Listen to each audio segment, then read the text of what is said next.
When I began this crusade, I talked about I wanted this to benefit my children. Now I'm saying my grandchildren, and I hope I don't have to say my great-grandchildren.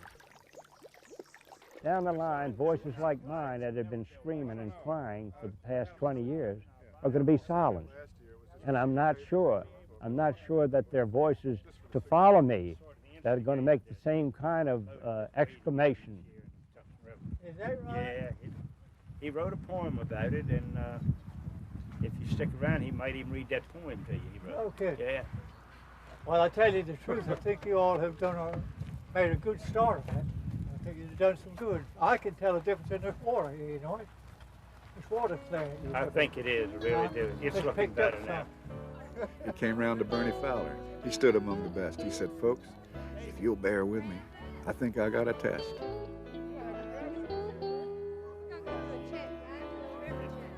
I think I got a measure that can't be beat. You just wade out in that river and look down to see your feet.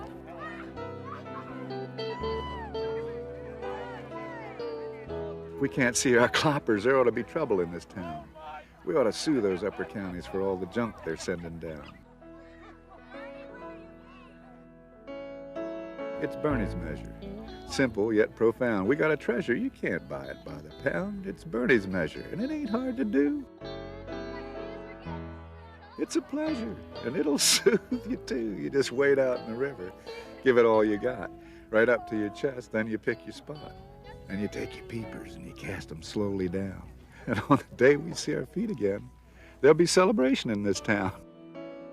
This is for real. This is not a ploy. It started back when I used to make speeches all over and almost in tears tell people how the river was in demise, because when I was a boy and a young adult, I used to wade out chest high and could look down and see my feet. And I said, now I can't see more than 6 inches below the water.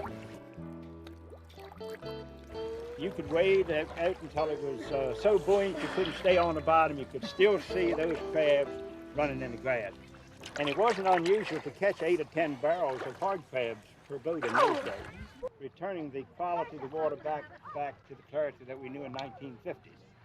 We'd also bring back all of the abundance of aquatic life that we had, the 50 dozen salt-shell crabs a day, the 10 barrels of hard-shell crabs a day, all of the rockfish, the hardheads. All these young people here will just marvel at the wonderful way that nature's been able to reproduce. How long do we have left to clean the Chesapeake Bay up? We don't have greater than a decade to really make some real progress, not more than another decade. And time is not on our side. We're all hopeful, and that's what we have to live for. We can't live in a world of pessimism.